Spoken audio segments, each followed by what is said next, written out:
Ayo kita doa. Bapa di surga, terima kasih Yesus, kau ditinggikan, kau dimuliakan, karena sungguh kau adalah Tuhan yang begitu baik kepada kami. Dalam namamu kami berdoa. Amin. Nih ya, letih lusuh berat. Ya, pelan-pelan ya.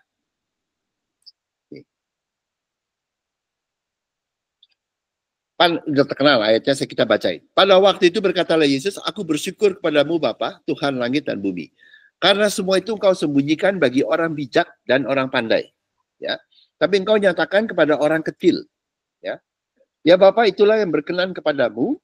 Semua telah diserahkan kepadaku oleh Bapakku, dan tidak seorang pun mengenal anak selain Bapa, dan tidak seorang pun mengenal Bapa selain anak. Ya, dan orang yang kepada anak itu berkenan menyatakannya. Oke? Marilah kepadaku semua yang letih lesu dan berbeban berat, aku akan memberikan kelegaan kepadamu. Pikulah kuk yang kupasang dan belajarlah kepadaku, karena aku lemah lembut dan rendah hati, dan jiwamu akan mendapat ketenangan. Sebab kuk yang kupasang itu enak dan bebanku pun ringan. Ya. Oke, satu-satu. Ya. Pada waktu itu berkata, aku bersyukur padamu Bapa Tuhan langit dan bumi. Karena semua itu engkau sembunyikan. Jadi tersembunyi. Oke. Bagi orang bijak, tapi engkau nyatakan kepada orang kecil. Ya. Jadi apa yang Tuhan sembunyikan? Apa yang Tuhan nyatakan? Oke. Kalau disembunyikan tuh sebetulnya tuh apa? Barangnya ada tapi nggak kelihatan toh. Kalau nyatakan itu juga sama, barangnya udah ada tapi baru lihat gitu loh. Jadi bukan barangnya baru loh. Ngerti nggak? Kamu kan kadang-kadang pikir, datang gitu ya. Sebetulnya udah di situ loh, cuman nggak ngeliat aja loh gitu loh. Nangkep ya? Ini ya, nih lucu. Kita pun begitu. Ya. Semua telah diserahkan kepadaku oleh Bapakku, dan tidak seorang pun mengenal anak selain Bapa, dan tidak seorang pun mengenal Bapa selain anak, dan orang yang pernah itu berani menyatakannya. Apa yang Tuhan serahkan? Ngerti nggak?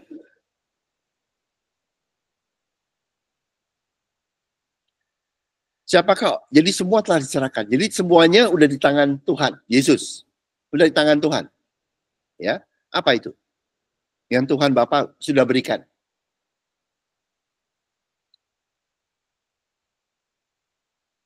Dan orang yang kepadanya anak itu berkenan menyatakannya. Jadi menyatakan itu apa? Udah ada, cuman kamu nggak tahu tuh. Sekarang kamu tahu tuh. Kan begitu tuh. Ya, seringkali minta sesuatu yang kita pikir Tuhan belum kasih ya. Padahal udah dikasih loh. Cuman kamu nggak lihat aja gitu. Ini kita pertanyaan dulu, nanti jawabannya. Ya. Semua yang letih lesu berat, aku akan memberikan kelegaan. Nah tadi itu ya, letih lesu berat. Siapa yang letih lesu berat? Apa yang kelegaan itu dari mana? Kelegaan itu apa? Oke.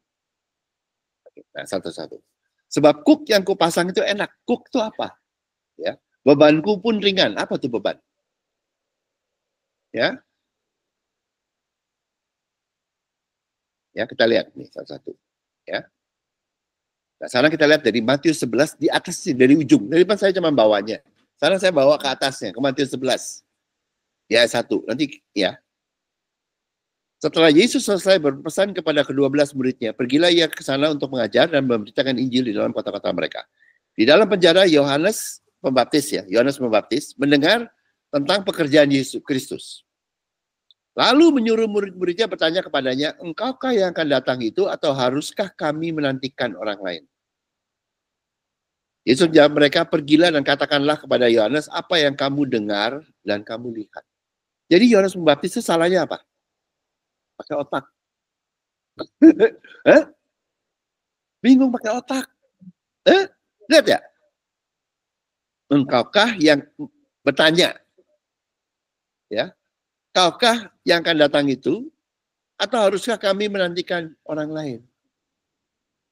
Ini harus Pembaptis loh. Ya.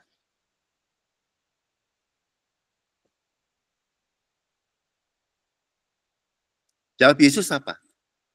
Pergilah dan katakanlah kepada Yohanes apa yang kamu dengar dan lihat. Tuh, balik lagi tuh. Lihat ya, tuh ayat. Di mana-mana murid Tuhan ya, atau yang Tuhan. Jangan, maksudnya kalau saya bilang jangan pakai otak. Lu denger, lihat, terima dari Tuhan, lalu kamu baru boleh pakai otak loh. Kalau kamu pakai otak, otakmu jadi menggantikan Tuhan loh. Pakai otak itu belakangan lah, gitu loh, jangan di depan gitu loh. Ya, nangkep ya? Jangan pakai itu. Jadi apa yang kamu dengar dan kamu lihat. Oke? Lalu. Mana ini? Ya, ya. Ya. Jadi mengenal Yesus adalah dengan mendengar atau melihat apa yang Yesus kerjakan. Mendengar tuh baca aja. Melihat gitu loh. Udah sesimpel itu. Nggak pakai deduksi logika. No. Ya. Setelah kamu kenal itu, kamu pakai pengetahuan baik dan jahat untuk hidupmu tuh nggak apa-apa. Gitu loh. Tuhan juga pakai. Tapi Tuhan tidak pakai itu sebagai Tuhan. Ngerti nggak? Jadi kamu melihat Tuhan kerja apa. Tuhan berkata apa. Udah titik gitu loh. Oke. Nah. Orang buta melihat. Orang lumpuh berjalan. Orang kusta menjadi tahir. Orang tuli mendengar. Orang mati dibangkitkan. Dan kepada orang miskin diberitakan kabar baik. Itu yang Tuhan Yesus lakukan. Udah. Berbahagialah orang yang tidak menjadi kecewa dan menolak aku. Jadi pekerjaan Yesus itu apa? Itu. Ya toh? Membawa berkat dan pengudusan Bapa ke dunia. Orang buta, orang lumpuh, orang kusta, orang tuli, itu kan orang parah semua toh, orang mati dan orang miskin. Ya, lihat toh. Diberikan hidup baru lah. Dikuduskan dan diberkati. Ya, itu seperti itu. Nih. Jadi mengenal Yesus, ya, adalah dengan mendengar dan melihat apa yang Yesus telah kerjakan. Bukan dengan bergantung pada diri sendiri pikiran. Ya, untuk pakai ilmu tafsir teologi ya, itu nggak bisa. Oke? Oke? Kira-kira begitu, ya. Nih. Nah, setelah ayat 7, setelah murid-murid Yohanes pergi, Yohanes Pembaptis, mulai Yesus berbicara kepada orang banyak itu tentang Yohanes. Untuk apakah kamu pergi ke padang gurun? Yohanes Pembaptis di padang gurun ya. Melihat buluh yang digoyangkan angin kian kemari, atau untuk apakah kamu pergi? Melihat orang yang berpakaian halus, orang yang berkali itu tempatnya di istana raja. Jadi kamu Yesus tanya, ya, tujuan hidup itu mau apa sih lu? Mau hidup di padang gurun atau di sana? Itu sepertinya begini, Nah, kalau gitu jangan ikutin Yohanes Pembaptis. Nah, kalau gitu jangan ikutin Yohanes Pembaptis. Ya gitu. Ngerti nggak? Ya. Nih. Jadi untuk apakah kamu pergi? Ya. Melihat Nabi, benar. Dan aku ini kan murid-murid Yohanes Pembaptis ya, yang diajakin ngomong. Benar, dan aku berkata, bahkan lebih daripada Nabi. Karena tentang dia, tentang Yohanes Pembaptis, ada tertulis, lihatlah aku menyuruh utusanku mendahului engkau. Ia akan mempersiapkan jalanmu di hadapanmu. Aku berkata kepadamu, sesungguhnya di antara mereka yang dilahirkan oleh perempuan tidak pernah tampil seorang yang lebih besar daripada Yohanes Pembaptis. Namun, yang terkecil dalam kerajaan surga lebih besar daripadanya. Ngerti nggak? Ya, maksudnya apa? Maksudnya apa? Yohanes, ini gue tanyain. Yohanes Pembaptis kalah besar dengan yang terkecil di kerajaan surga. Ya, jadi Yohanes Pembaptis ada di kerajaan surga apa enggak? Yang paling kecil di kerajaan surga lebih besar dari dia. Ayo, gue tanya. Dia di luar gitu loh. Jadi di padang gurun di luar ini orang percaya, ini orang selamat, ini nabi loh. Hah?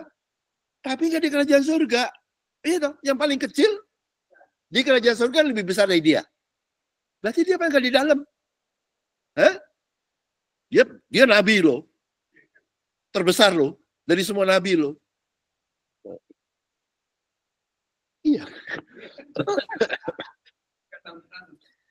Jadi dia nabi yang besar. Makanya gue bilang ya, lu kadang-kadang ya, kelatin ya, kalau udah ngerti pan, kalau udah ngerti dalam apa udah ngerti ya, dan you know banyak clown ya, pelawak-pelawak yang pakai kartun lama, nabi, Apa?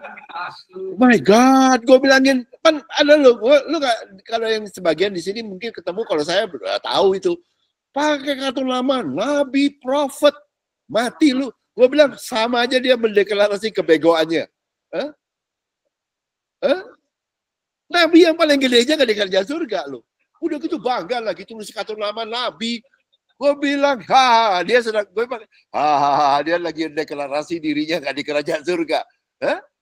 Dia memang gak di kerajaan surga. Gue kasih tahu lu. Kalau lu udah buka ya, ketawa-tawa aja. Liatin orang lain. Hah? Karunia kenabian segala macam digede-gedein. Yes, yes. Nabinya hebat. Ya, hebat. Satu lagi, cuma nggak masuk kerajaan surga. Ada gitu aja. Hah? Dan lu di mana? Di padang gurun. Dulu 2 tempat. Padang itu selamat loh. Dia selamat loh. Gue nggak bilang nggak selamat loh. Cuma di padang gurun. Gue sih nggak mau hidup di padang gurun. Hah? Nah, ini lihat ayat 12. Sejak tampilnya Yohanes Pembaptis hingga sekarang. Jadi ada periode nih. Nih, 2 nih. Ya. Kerajaan surga diserong dan orang yang menyerangnya mencoba menguasainya. Sebab semua nabi dan kitab Taurat bernubuat hingga tampilnya Yohanes. Dan jika kamu menerimanya, ialah Elia yang akan datang itu. Siapa yang bertingkah hendaklah ia mendengar. Jadi waktu itu Yohanes paling gede, ya. Sampai sekarang, sampai Yesus nih. Ya toh? Kerajaan surga diserong dan orang yang menyerangnya mencoba menguasainya. Diserang itu apa? Undergo violence, itu kalau bahasa Inggrisnya. Ya, apa violence itu ya. Bahasa Indonesia disorong. Jadi itu kekerasan gitu ya. Datang gitu ya. Menghadapi kekerasan. Ya, mencoba menguasainya. Datang nggak? Banyak orang pengen masuk kerajaan surga. Bisa masuk nggak? Hah? Ini bukan kata-katanya. Diserong dan orang yang mencoba masuk nggak? Mencoba nggak masuk loh. Nggak masuk. Gede ya? Lu pakai kekerasan masuk kerajaan surga. Nggak bisa. Lu diem aja dikasih sama Tuhan lu masuk. Gede nggak? Itu disebutnya kayak gitu. Lu pakai kekerasan, lu coba. Saya klaim, saya ini, lu doa, ya, lu doa sana, ya, itu, naik menara doa paling tinggi sekalian. Lu klaim, aduh, lu cobain deh, lu gitu, ya nggak masuk lu, lu diem aja minta sama Tuhan atau ini aja daripada dikasih masuk. Kalau yang punya kerajaan surga baik, tapi nggak bisa dibodohin sama orang gitu loh ya. Nih ya. Dengan apakah akan keumpamakan angkatan ini? Angkatan ini angkatan si Yahudi itu yang waktu itu lah ya. Mereka itu semua anak-anak yang duduk di pasar dan berseru kepada teman-temannya. Kami meniup seruling bagimu, tapi kamu tidak menari. Kami menyanyikan kidung duka, tapi bebal gitu loh. Kamu tidak berkabung. Disuruh bersuka cita ya nggak mau. Disuruh berkabung ya nggak mau juga. Karena Yohanes datang, ia tidak makan dan tidak minum, dan mereka berkata, ia kerasukan setan. Jadi disuruh berkabung. Yohanes kan berkabung, Yohanes Pembaptis berkabung, tidak makan, tidak minum. Ini orang merasukan setan. Jadi disuruh bertobat, nggak mau. Oke, nggak mau ya. Bisa maunya apa? Kemudian anak manusia datang. Ia makan dan minum. Tuh, ya. Bukan di padang gurun. Mereka berkata, lihatlah ia seorang pelahap dan peminum, sahabat pemungut cukai dan orang berdosa.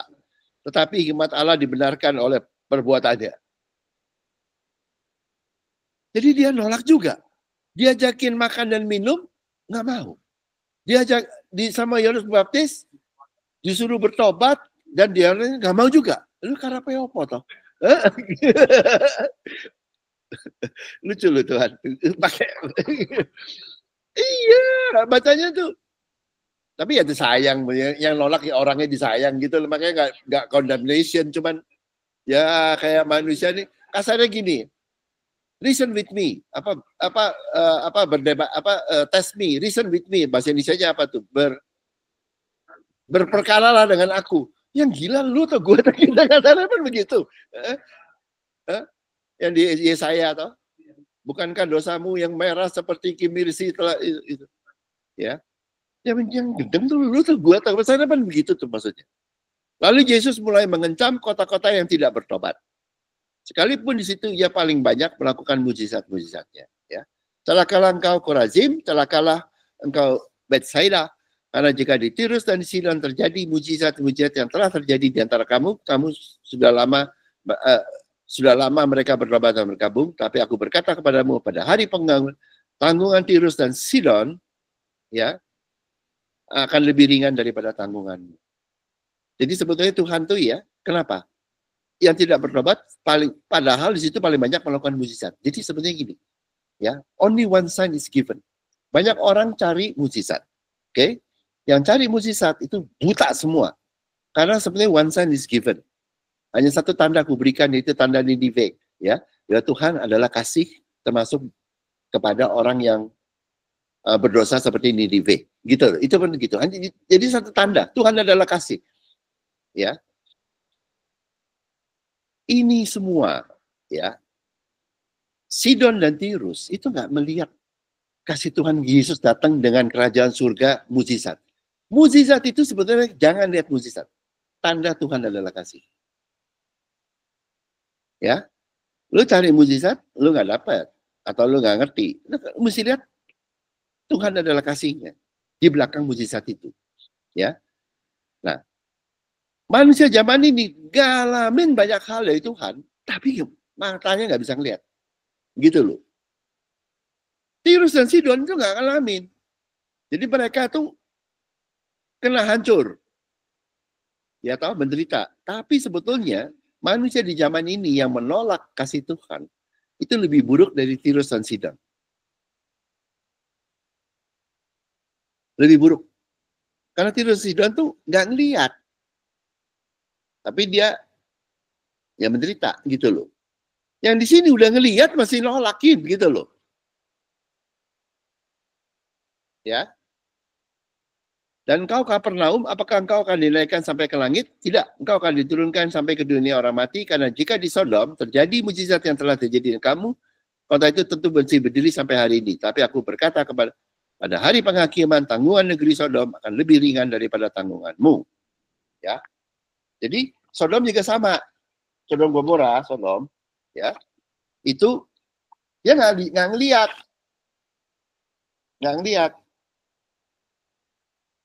manusia zaman ini udah datang, gitu ya. Kenapa lebih berat zaman ini dibandingin Sodom dan Tirus? Ya, nih, tiga tipe. Jadi sebetulnya dari semua tadi itu ada tiga tipe orang. Orang yang tidak percaya, padahal udah dikasih lihat tanda-tanda, akan masuk neraka. Makanya Tirus, Sidon, dan Sodom itu cuma hancur di bumi loh. Kalau orang yang menolak kasih Tuhan, jadi bukan mujizat, kasih Tuhan di belakang itu, menolak itu, neraka itu lebih berat. Hukumannya itu lebih berat daripada lu bangkrut di bumi tapi lu masih surga. Ngerti nggak? Yang ya toh lu bangkrut di bumi tapi masuk surga, tapi itu misalnya yang terjadi di Tirus di bumi. Tapi yang menolak kasih Tuhan selamanya di neraka. Itu jauh lebih berat dari Sodom, Tirus, dan Sidon. Itu maksudnya. Jadi ujungnya yang penting itu kasih Tuhan. Tanda-tanda, mujizat. Kata-kata, itu semuanya itu kasih Tuhan. Lu bisa lihat nggak itu kasih Tuhan? Kalau you bisa lihat, you terima, oke, you orang percaya. Kalau lu masih bekunung hati-hati ya, lu menolak itu konsekuensinya lebih berat dari Sidon. Karena kenapa? Sidon hancur di bumi, Tirus hancur di bumi, Sodom hancur di bumi, Gomora hancur di bumi. Kalau yang ini kamu nolak kasih Tuhan, kamu neraka loh. Itu lebih berat. Itu loh. Lalu, ya, kan kasih lihat begitu. Yang Tuhan bilang. Jadi ada tiga. Tadi yang di padang gurun. Pertobatan segala macam di padang gurun.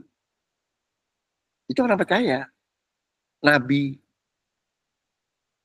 Yohanes Pembaptis lebih besar. Tapi dari yang lain, dari segala yang dilahirkan oleh perempuan di bumi, nggak ada yang sebesar dia. Tapi yang paling kecil di kerajaan surga lebih besar, alias dia nggak dibaik kerajaan surga. Itu.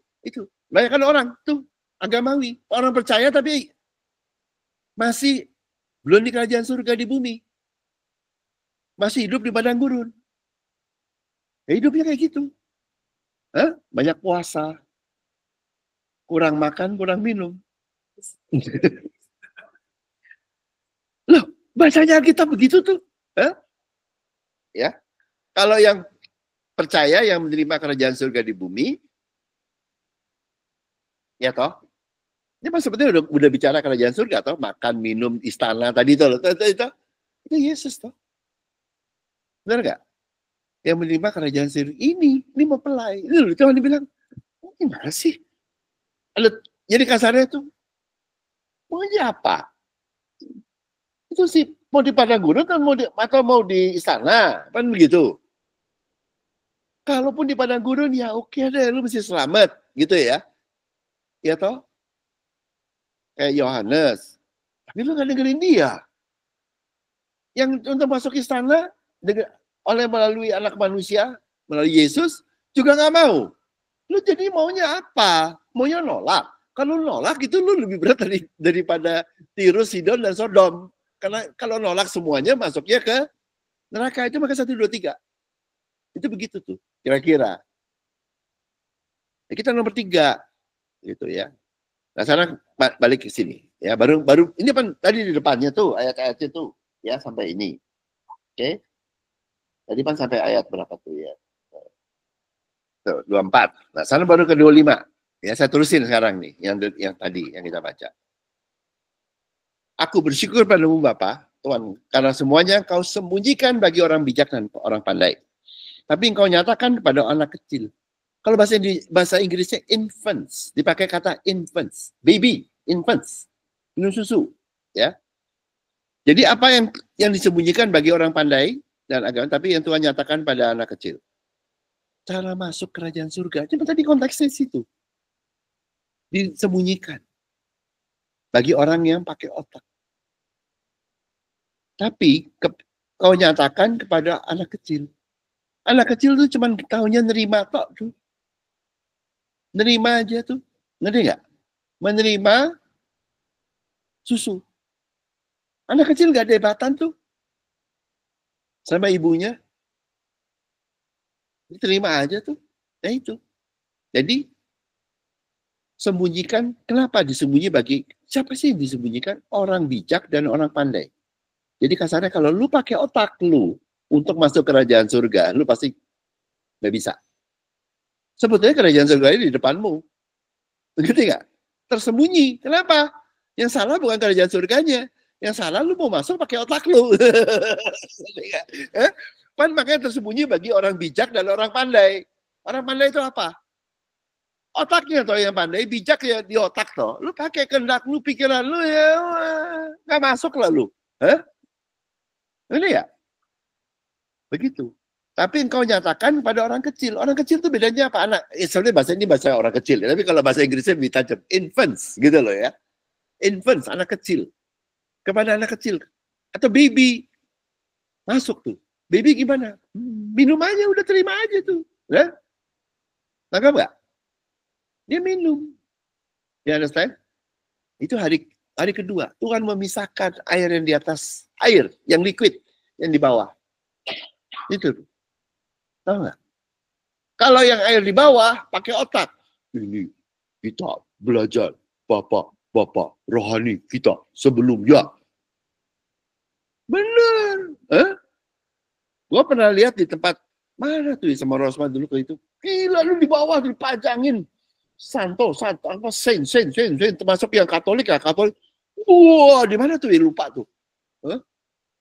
Di Sprancis di mana tuh itu foto apa patung-patung dari itu dari orang-orang Kristen zaman dulu. Lupa gue di museum di mana tahu gitu.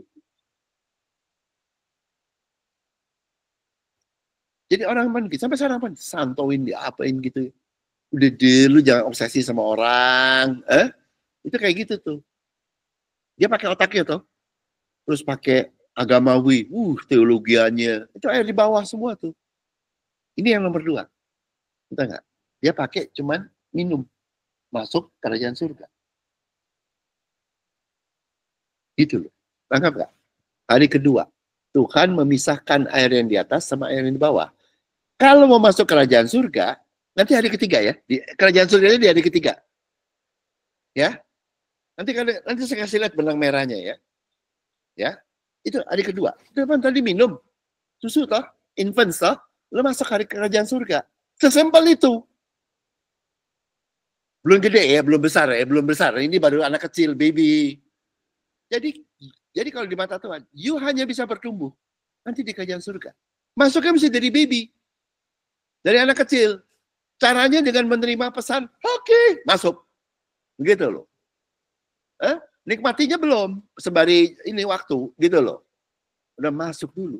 Kalau yang ahli-ahli teologi yang pakai bijak dan pandai, di luar. Gitu loh.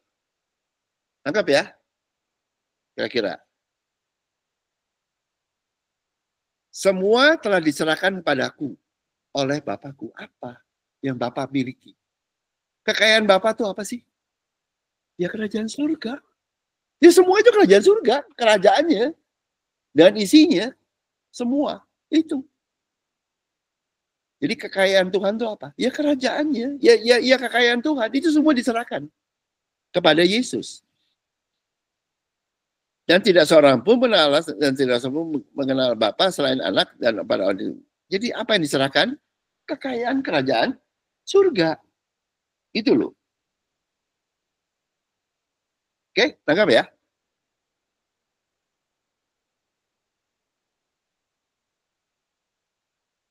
Dan tidak seorang pun mengenal Bapa selain anak. Dan orang kepadanya anak itu berkenan menyatakannya. Ya. Siapa yang Tuhan Bapa anak itu berkenan menyatakannya? Yesus. Mempelai dan murid Kristus yang menikmati, melihat dan mendengar kerajaan surga di bumi dari Yesus. Ya, saya ceritain apa yang terjadi. Itu kan masuknya sebagai infant, baby, minum susu. Dulu waktu Lelo masih baby, udah ngerti orang tuanya belum? Hah? Udah ketahui marganya belum? Si Manjuntak. Hah? Hah? Hah? Udah tahu nggak tuh kata boru apalah, udah gitu apa tradisi yang dari mana itu, dari Toba, dari mana, lu tahu nggak? Nggak tahu toh? You are there, you di situ, tapi lu nggak tahu lo. Ngerti nggak? Kepada itu berkenan nyatakannya. Jadi gini, hari kedua, you masuk ke kerajaan surga. Makanya hari ketiga, daratan. Di kerajaan surga itu ngapain sih? Bertumbuh. Dari baby itu bertumbuh jadi, mempelai itu udah dewasa toh. Murid udah dewasa toh. Nah itu loh, bertumbuhnya itu di kerajaan surga. Kalau di luar itu, lu jangan bertumbuh. Lu masuk, lu gitu loh, di laut tuh loh, gitu loh, begap-begapan, latih lusuh berberan berat. Yuk kira aja bisa bertumbuh di sekolah, di teologi. No way. Lu bertumbuh lu hanya bisa di istana. Tahu nggak? Di kerajaan surga. Masuknya kan sebagai infant. Tangkap ya? Infant, dia tuh Lelo, mesti belum tahu tradisi apa, sekali dia nggak tahu. Di rumahnya Bapak, dia gede. Nanti nggak? Dia tambah besar menjadi dewasa. Itu menjadi mempelai dan murid. Nah pada waktu ini mengerti. Menjadi mengerti. Murid toh mengerti. Waktu masuk nggak ngerti. Waktu nanti di sini bertumbuh menjadi ngerti. Ngerti nggak? Itu hari ketiga. Tuhan menciptakan daratan di atas laut. Yang isinya adalah tumbuh-tumbuhan yang berbuah dan berbiji, dan tumbuh-tumbuhan yang menghasilkan biji-bijian dan sayur. Sebut vegetation gitu. Jadi tuh kamu makan di situ toh. Waktu itu kan air di atas, air di bawah, kamu cuma minum, infant. susu, minum. Oh, Alkitab dalamnya kayak gitu. Di hari ketiga lu makan. Makan apa? Cereal. Kan biji-bijian. Nah, yang gandum. Apa tuh? Nasi. Apa tuh? Kan berbiji-biji. Kedua, buah-buahan yang manis. Hidupmu dapat kalori untuk tumbuh, energi, dan hidupmu manis. Itu di kerajaan surga. Itu kamu bertumbuh. Sehingga kamu bisa waktu bayangin Lelo dari kecil jadi gede gitu ya. Waktu dia udah besar, baru dia bisa mengenal. Oh, keluarga gue tuh begini gitu loh. Tahu nggak? Bapak gue ini kayak apa gitu loh. Tahu nggak? Di mana? Di kerajaan surga. Kerajaan surga adalah tempat kamu diberkati. Ya, hidupnya manis. Ya, hidupnya bertumbuh. Ya, supaya apa? Supaya ngerti orang tuanya dan kamu bisa jadi murid. Tempat kamu bertumbuh. Nangkep nggak? Ya, ini hari ketiga ini bagus nih. Jadi saya itu, nanti 2 minggu lagi itu kamu di sininya. Man masuk. Tapi belum masih kecil, infants gitu loh. Oke? Nah, kayak begitu ya, tangkap ya. Jadi di tempat hari ketiga atau di tempat kerajaan surga itu begitu. Nanti di hari keempat Tuhan diciptakan 2 penerang, 1 penerang besar yang menerangi siang dan 1 penerang yang menerangi malam, namanya bulan, itu, dan banyak bintang di langit. Hari keempat baru murid. Bibi nggak bisa jadi murid lah. Ngerti ya? Hari kedua. Hari ketiga bertumbuh di kerajaan surga. Menjadi anak muda, menjadi kuat. Baru di keempat jadi murid. Kalau nggak tumbuh di ketiga, you nggak bisa loh. Ya, ngerti nggak? Kalau you nggak ketumbuh di ketiga, you nggak bisa loh. Oke? Nah, untuk masuk di ketiga, infant menerima, ya, cuma menerima gitu, jadi polos gitu loh, nggak terlalu bijak, pandai, ngitung Tuhan gue mau ini ya, gue mau itu lah, aduh jangan gitu deh, gitu ya, tau nggak? Itu ya tuh ruwet-ruwet gitu tuh loh. Yang Tuhan tuh teman taunya begini, Tuhan, you terima semua atau you nggak terima, udah gitu aja, all or nothing, udah bar gitu loh. Karena Tuhan nggak ada pilih kasih. Kalau terima ya kasih semua dia. Ya. Jadi siapa yang letih lusuh, beban berat, mereka yang bergantung pada ini. Kebijakan, kepandaian, segala macam diri sendiri, ya. Dan dia karena itu dia pikul. Karena dia otaknya begitu, dia pikul. Jadi sebetulnya tuh ya, yang jadi itu yang membuat kita orang jadi letih lusuh karena siapa? Karena otakmu yang pakai otak lu ngikutin ajaran agamawi. Tahu nggak? Dan karena kamu pikir atau orang itu berpikir pakai pengetahuan baik dan jahat itu ajaran agamawi benar, dia menjadi terbebani oleh ajaran agamawi yang dia pikir benar. Yang berdasarkan pengetahuan baik dan jahat dianggap cengli. Dulu tahunnya juga begitu di pasar baru semua dianggap kebenaran Tuhan. Logika pasar baru. Ya lu kebeban lah. Anggap nggak? Lu kira orang pasar baru logikanya dari Tuhan ya? Semuanya Tuhan kayak gitu. Lah, banyak salah. Anggap nggak? Itu yang dianggap jadi itu. Jadi dia beban berat. Karena itu. Letih lusuh dia capek. Karena sebetulnya kenapa? Ya karena lu pakai otak lu seperti orang bijak dan pandai. Kemudian ajaran agamawi dianggap benar. Nah itu jadi beban. Capek deh. Habis itu nggak dapat hasil. Letih lusuh. Terpenjara. Ya. Oke. Dan jadinya di mana? Ya ada 2 tempat. Satu tempat adalah lebih buruk dari Sodom dan Gomora, artinya seorang nggak percaya. Satu tempat lagi adalah di padang gurun seperti Yohanes Pembaptis. Itu. Oke? Tapi Tuhan nggak mau kita di situ toh. Marilah kepadaku. Datang, kayak anak kecil datang. Ya toh? Atau terima. Aku akan memberikan kelegaan kepadamu. Ngerti nggak? Kata kelegaan tuh ya, kalau gue kasih tahu lu ya, kalau di gereja deh, itu yang disebut yang dulu, gue di sini tidak, di tempat lain, itu kata yang paling populer. Beban, terbeban. Kamu mesti terbeban. Gila lu, gue bilang tuh bubble di mana ya? Hah? Hah? Terbeban. Anita dulu terbeban apa? Ayo, kalau lu sih ditinggal aja. Dikasih beban, ya bener kamu. Orang di sini berbeban berat, di gereja dikasih beban terus loh. Awal tahun persembahan sulung. Habis itu apa tahu? Habis itu menaruh doa, habis itu buka stasiun atau apa di Yerusalem atau apa gitu tuh. Gila lu dikasih beban terus sampai modar orangnya. Jadi dia beban pelayanan.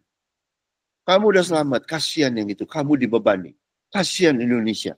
Kasihan semua. Mampus lu. Itu. Saya kasih tahu. Kata itu gue bingung loh. Memang ada ya bebanku ringan ya. My burden ya. Itu is light. Tapi ini kok beban semua. Semua beban di dunia tuh dikasihin ke gereja. Ke jemaat di gereja. Gila bener. Oleh pendetanya loh. Gila bener. Kata beban itu gue dulu di sini selalu sering dengar. Wah, kita harus terbeban, beban. Berdoa, terbeban. Waduh, beban tok di sini.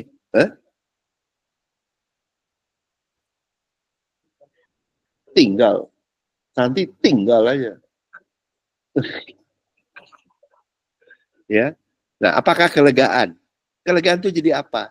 Sebenarnya kelegaan itu hidup di kerajaan surga. Maksudnya ngerti gak? Gimana kalau lu agamawi nggak masuk lu? Kelegaan itu apa? Lu masuk di situ lega, masuk di kerajaan surga.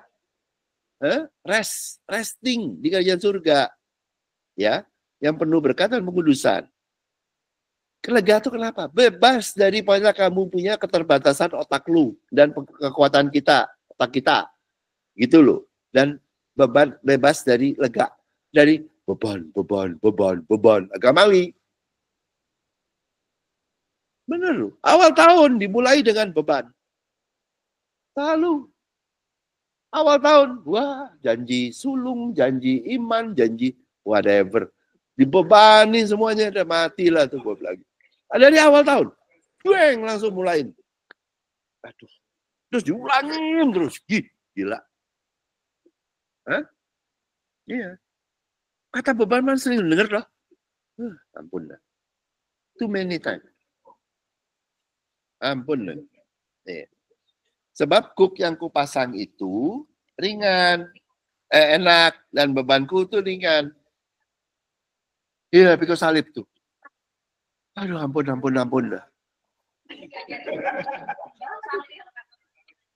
Kan begini katanya. Ingat, saya mau kasih kata-kata ayatnya ya. Pikullah salib, sangkal dirimu, dan ikutlah aku. Kan begitu. Ya. Pikullah salibmu. Sebenarnya bukan salibmu, gitu ya. Itu salibnya kan kamu apa? Salibmu adalah untuk dikasihi Tuhan. Hendaklah kau saling mengasihi seperti aku telah mengasihi engkau. Aku telah mengasihi, itu salibmu. Untuk kamu dikasihi Tuhan. Sangkalah dirimu. Bagaimana kamu menyangkal diri? Artinya kamu nggak pakai kekuatan dirimu. Nggak pakai dirimu. Nggak pakai otakmu. Sangkal. Nggak pakai otak. Nggak pakai talentamu. Nggak utamain. Semua. Bagaimana?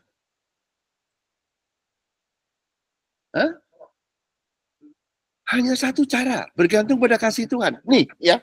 Saya bilangin, saya dulu sampai, nih, kalau saya di sini, bilangin, sangkal dirimu. Kamu nggak boleh gini-gini. Lu gimana nyangkal dirimu? Pakai apa? Lu bisa nyangkal dirimu. Kalau kamu menyangkal dirimu pakai kekuatanmu sendiri, kekuatanmu sendiri itu udah dirimu. Kalau kamu lawan sifatmu yang buruk, suka marah dengan kekuatan dirimu sendiri, ya toh, menang mana? Dirimu suka marah. Kamu lawan dengan, loh ya enggak ada yang menang, ada yang kalah. Dirimu lawan dirimu. Kamu lawan dengan kekuatanmu. Lu nggak ngerti lesu lu. Nangkap nggak? Makanya gue bilang, kalau mau, jadi ayatnya nggak salah. Pikulah salibmu, ya, sangkalah dirimu, udah ikut laku. Caranya gimana menyangkal dirimu? Gue kasih lu, gampangnya nggak karuan. Bergantung sama kasih Tuhan. Tuh. Nah, mana? Ayo, gue melawan, misalnya ada apa kayak yang sifat buruk, kegagalan atau apa.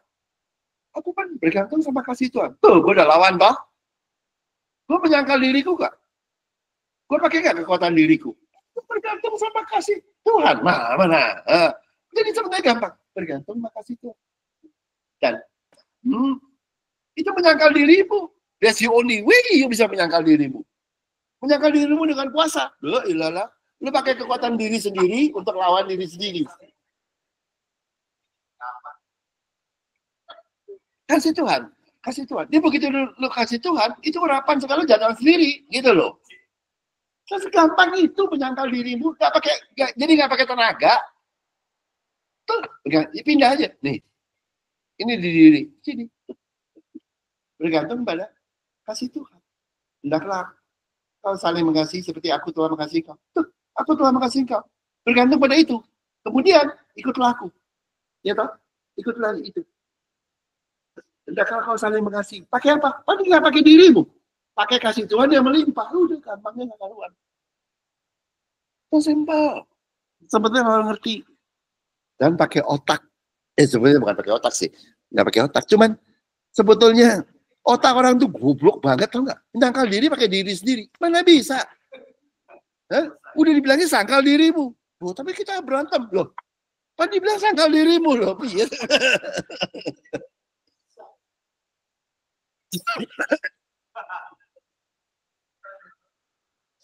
Ayatnya nggak salah. Sangkal dirimu itu artinya bergantunglah pada Tuhan yang bukan dirimu. Iya toh? Gampangnya gak keruan. Setelah ikutlah aku. Nah, jadi murid. Nah. Pikirlah salibmu. Ya. Ya karena itu kan begini. Jadi sebetulnya kalau ditranslate ya, kayak film itu, salibmu adalah aku telah mengasihi engkau. Jadi itu sangkalah dirimu. Artinya apa? Karena aku telah mengasihi engkau, bergantunglah pada kasihku, jangan bergantung pada dirimu. Kemudian ikutlah aku. Ya, karena kasihku itu melimpah sehingga kamu bisa mengasihi orang lain. Tuh. Itu maksudnya. Kan pikulah salibmu. Salibmu apa? Salib Yesus apa? Kehendak Bapa kepada Yesus. Salibmu apa?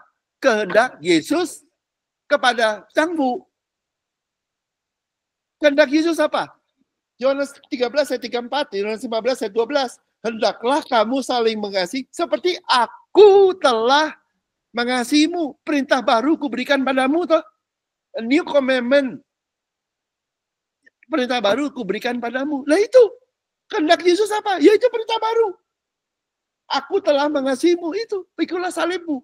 Salibmu kan kehendak Yesus kepadamu. Seperti salib Yesus adalah kehendak Bapa kepada Yesus. Hah? Salibmu apa? Aku telah mengasihi engkau. Sangkalah dirimu. Bergantung pada kasih Tuhan, sehingga gak bisa tidak memakai dirimu. Gitu. Ikutlah aku. Hendaklah kau saling mengasihi. Karena kasihku melimpah ke orang lain. Kalau kamu kalau mau. Gampang gak? Itu ya bukan gampang. Ya memang begitu. Satu gak pakai logika tafsiran gendeng-gendengan gitu loh. Yang ngawur kabeh. Mesti balik lagi ke ayatnya Alkitab, sesimpel itu gitu. Jadi apakah ini aku pun juga pakai ini sebetulnya. Nggak ada di Alkitab di ini yang nggak mengacu ke perintah baru Yesus ya. Sebab kuk yang kupasang itu enak. Apakah kuk dari Yesus? Aku telah mengasihimu. Apa yang tadi dicerita? Hidup di kerajaan surga. Coba ditanyain, lu mau ya kayak nolak Tuhan sehingga kayak Sodom dan Gomora, kayak Tirus Sidon yang lebih parah daripada, kan hidupmu akan lebih parah daripada itu tahu hukumannya. Atau mau di padang gurun, cuman gitu. Atau menerima anak manusia makan dan minum dari Bapa. Itu kerajaan surga toh. Sebagai makan dan minum dari dia, dilayani dia di kerajaan surga. Itu. Apakah kuk dari Yesus? Kuk dari Yesus itu kayak orang kawin tuh dipasangin kalung gitu loh. Kuk dari Yesus, aku telah mengasihimu. Itu. Kuknya itu. Jadi diikat gitu loh. Diikat dalam tali kasih. Kamu mau nggak menerima kasihku? Ya udah kelar gitu aja. Lihat ya. Ku pasang itu enak. Karena kenapa? Karena love. Dikasihi Tuhan. Dan bebanku pun ringan. Bebannya itu apa? Hendaklah kamu saling mengasihi jadi murid. Hidup mengikuti Yesus sebagai murid. Jadi kuknya adalah hidup sebagai mempelai.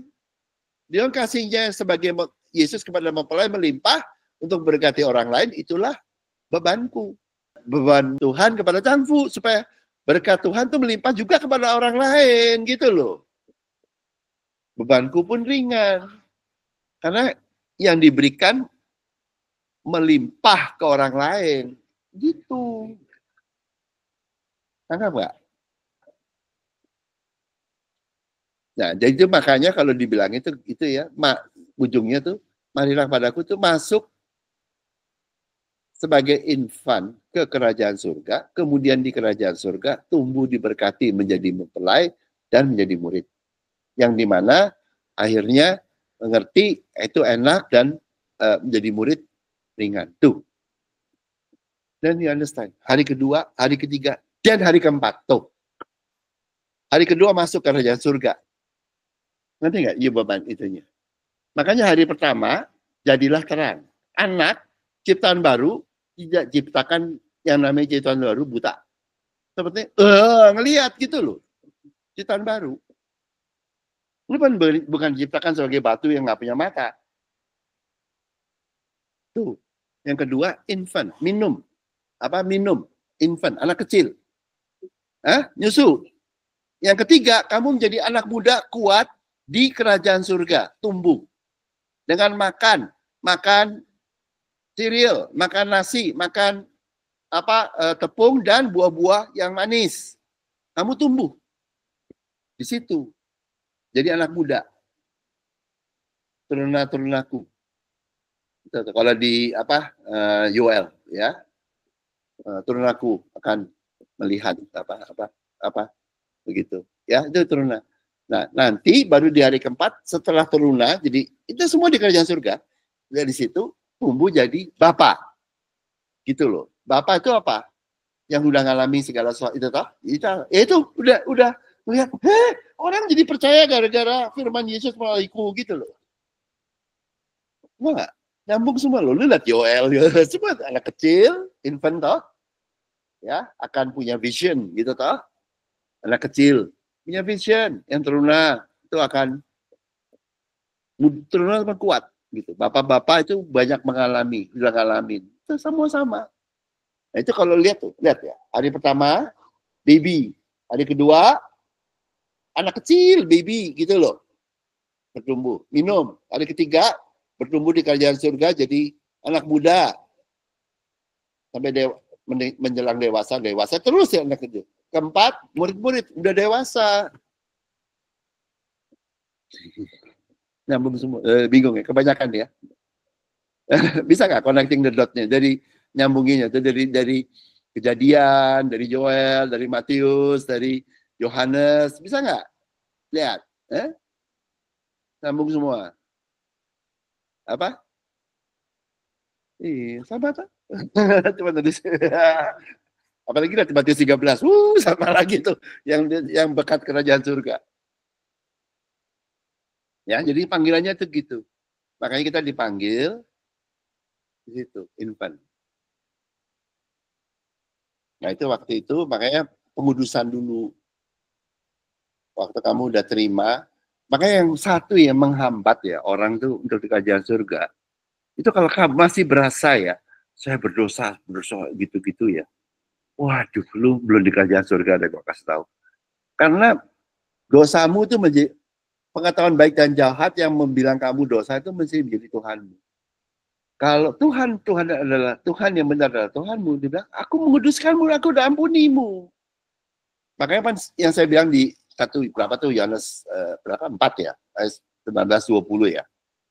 Itu toh apa nih saya bacain. Nih, demikianlah kita ketahui 1 Yohanes 3:19 bahwa kita berasal dari kebenaran. Kebenaran itu adalah kehendak Tuhan, ya, kebenaran melalui Kristus, ya. Kebenaran, ya. Nah, artinya Kristus yang kerja. Kalau kamu udah tahu kebenaran itu, the truth sets you free. Kebenaran itu akan membedakan kamu. Kamu nggak kenal lagi agamawi, garanti, gitu ya. Dan kemudian kita boleh menenangkan hati kita di hadapan Allah. Karena hati kita tuh karena pengetahuan baik dan jahat, pada waktu banyak salah, berasanya gini. Berasanya apa? Berdosa dan nggak tenang. Itu. Ayat 20. Sebab jika kita dituduh olehnya, Allah adalah lebih besar daripada hati kita. Jadi siapa penuduhmu siang dan malam? Iblis. Kan disebutnya gitu ya? Iya. Siapa? Iblis sudah Adam dan Hawa sudah dikenain untuk makan buah pengetahuan untuk mentuhankan pengetahuan baik dan jahat. Pengetahuan baik dan jahat sudah di dagingmu. Itu nuduh kamu. Iblisnya diam-diam aja udah cukup. Udah kenapa? Wah, kena satu turunan ya. Nanti ya? Yang menuduh kita siang dan malam. Lu kira iblis ngomong ke gue nggak pernah ngomong ke iblis. Tapi iblisnya tuh melalui pengetahuan baik dan jahat. Ngerti nggak? Yang udah dia yang bikin toh. Atau dia yang bikin toh, itu maksudnya. Sebab jika kita dituduh olehnya, Allah adalah lebih besar daripada hati kita. Karena hatimu akan menuduhmu. Lu salah ya, gitu. Dan lu udah salah lu, bener-bener udah salah lu. Ada kekurangan. Ya. Allah adalah lebih besar daripada hati kita yang menuduh kita. Serta mengetahui segala sesuatu. Dia tahu. Gak usah ngomong, akui dosa-dosamu, tulis di kertas. Lu kira Tuhan nggak hafal, nggak tahu ya? Ya lu tulis ya nggak salah. Lu nggak tulis juga dia tahu. Nah ini kayak ginian nih ya. Kalau you know, pada waktunya dibukain, saya kasih tahu. Kebenaran Tuhan tuh ditulis semua di Alkitab.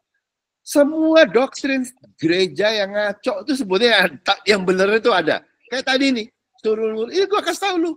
Di Bible bilang Allah mengetahui sebuah satu. Saja lu ngapain nulis gitu loh. Ya,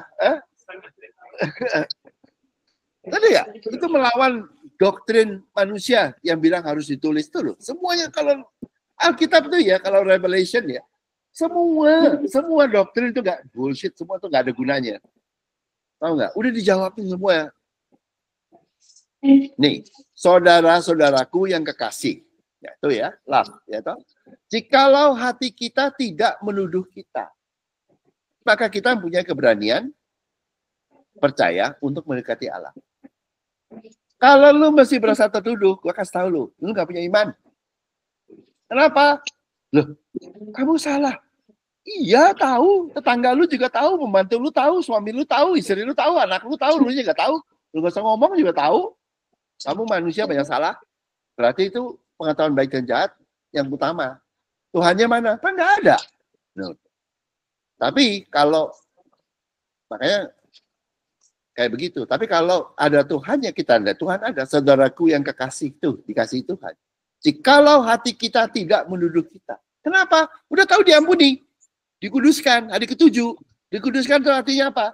Diampuni segala sesuatu, mengerti.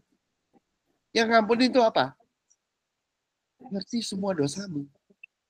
Dan mengampunimu apa? Menguduskanmu. Semua dosamu. Gak ada satupun yang kelupaan. Lu ya lupa. Dia mesti tak. Udah bilang gue udah ampuni. Dan ampuninya Tuhan gimana? Habis ngampunin dilupain lu. Jadi setelah itu, udah tahu itu. Jikalau hati kita tidak menuduh kita, berarti kamu tahu kamu kudus. Karena semua diampuni. Toh. Kalau diampuni semua berarti apa? Ya kayak gak ada dosa. Statusmu. Berarti kamu kudus. Hanya kalau kamu terima itu, kamu kudus.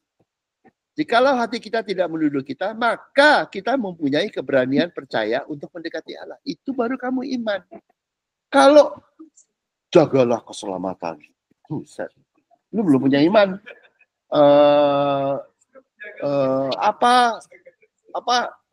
Jaga kamu supaya perbaiki dirimu lebih baik, apa kekuatan. Itu kamu nggak punya iman. Itu kalau definisi ayat loh.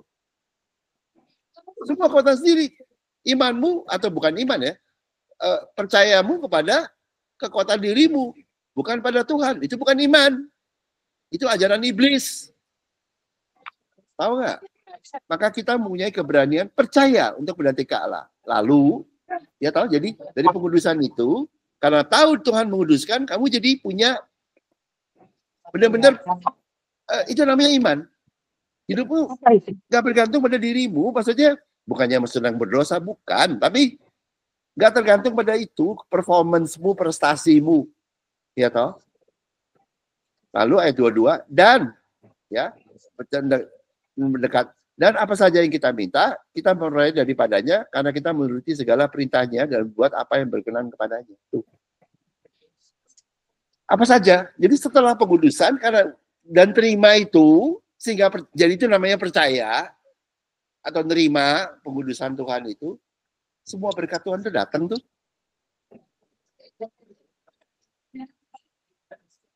Dan disebut kita menuruti segala perintahnya. Perintahnya apa? Hendaklah kau saling mengasihi seperti aku telah mengasihimu. Ya kamu udah menerima kasih Tuhan toh. Berbuat apa yang berkenan kepadanya. Perbuatanmu apa? Ya menerima kasih Tuhan. Menerima pengudusan Tuhan. Sehingga kau dilayakkan untuk menerima semua berkat Tuhan. Berkat Tuhannya itu option itu loh. Apa? Otomatis gitu loh. Yang penting pengudusannya. Ngerti nggak?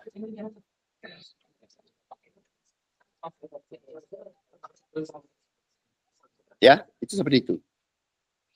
Dan pada waktu itu, ini sedikit ya, kamu di mana? Kalau di kerajaan surga. Kalau dulu di perjanjian lama, itu di mana tuh? Yang mirip kerajaan surga. Ruang Maha Kudus. Itu ruang Maha Kudus. Kerajaan surga itu di ruang Maha Kudus.